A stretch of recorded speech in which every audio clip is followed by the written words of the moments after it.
Hello everyone, on today's episode of LEGO Refresh we'll be closing out our Lord of the Rings series with the second and final wave of sets. If you enjoyed this episode then please be sure to like and subscribe to help our channel's growth. Click here if you missed the last episode, and boy, what did you think of Lord of the Rings Rings of Power? What? I know, right? This totally hasn't been pre-recorded a month in advance because I'm going away or anything. The show is officially out now, so feel free to talk about it in the comments below. Without further delay, let's get into this episode of LEGO Refresh. I think the Lord of the Rings set sold really well enough at least to continue the theme with a final wave. This would tragically be where the Lord of the Rings line ends and the Hobbit one would continue for at least another year, but at least we got some important additions to the theme. 5 sets were released in total with a shelf life of about a year and a half. One of these sets had a special 2-year release window though, but that's because it was the biggest store exclusive that the Lord of the Rings and Hobbit theme would have. Set number 79005, the Wizard Battle, gave us our first Saruman minifigure. It was $13 USD, which is $17 today. I paid $30 for it back then, but that's good because it's worth $112 sealed now, or actually only $54 used. This is the cheapest one. I think this might be one of the cheapest ones. This is basically a bite-sized edition of the Tower of Orthank. The figures here are nice. Gandalf has long hair instead of his hat, and he doesn't have a cape. Saruman's cool. He doesn't feature the really nice robes though, instead he comes with just a regular pair of white legs. It's a throne. You get the seeing eye. The seeing eye is actually really cool. You get that as a minifigure head. I just remember that these poles on the side were always falling over and annoying me.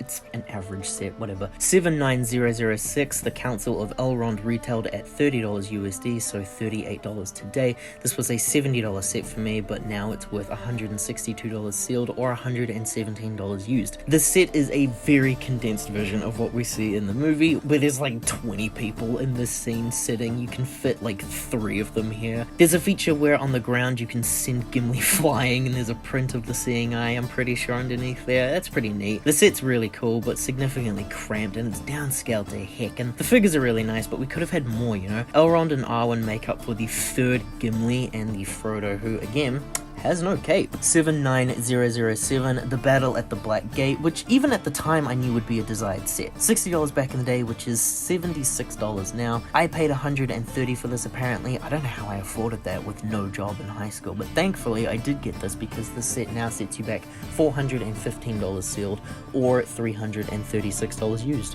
It's a pretty boring black wall, I won't lie. Like, I mean, it's okay, but I feel like we've already been there, done that with LEGO Lord of the Rings already, and also LEGO advertised that on the back of the box, if you get 2 of these bad boys, you can join them together to make the proper black gate, even though I'm pretty sure the black gate doesn't have multiple doors, it has just these 2, and then like 2 big towers, so I don't know if you really want another one of these. Do you want multiple like Gandalfs and Aragorns? Why would you want...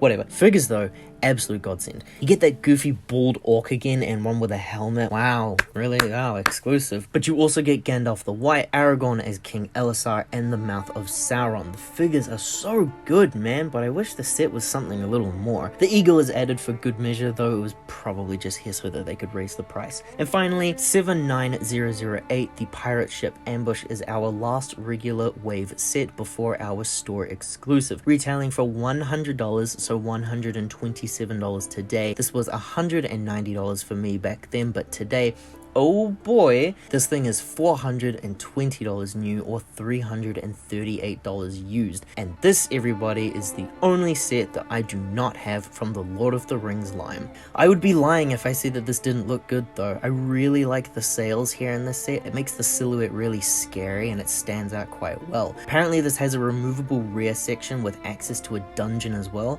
It's neat. The figures, shockingly, are also pretty standout. I mean, it's the Lord of the Rings theme. They're all pretty solid, really. A Gimli, finally, am I right, fellas? As well as another Aragorn and another Legolas. They put the same orc shit in here again with the bald orc, but now he's got armor. Oh my god. But we also importantly get the Soldiers of the Dead as well as the Dead King, and we get a Lego Peter Jackson figure as well. It's pretty nice overall. The final set to release, if you don't count the Dimensions ones, is 10237, the Tower of Orthank, which released for $200 USD at the time. That's $250 today. It was $400 for me personally, but even I know that that's way too cheap for LEGO these days. This is currently worth $720 brand new or $622 used. But would you want to build this used though? All of those pieces mixed up together? I feel like numbered bags is vital for a set like this. The set featured 6 highly detailed floors, including the attic, a library, an alchemy room, Saruman's throne room, entrance hall, and a dungeon. This really is, though, one of the coolest LEGO sets that they've ever made. The Gothic architecture here looks like it could resemble a Bloodborne building.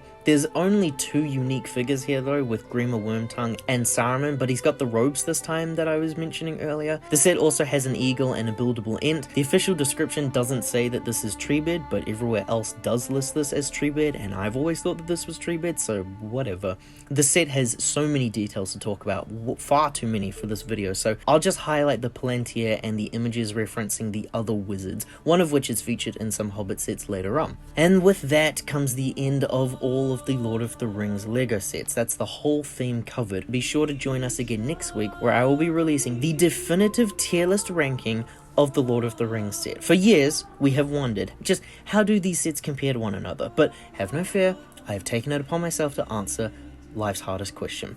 If you enjoyed this, then please be sure to like and subscribe to us. It helps out the channel's growth a lot, and remember to return when we go into each of the Hobbit themes. Thank you for watching, and I will see you hopefully in the next one.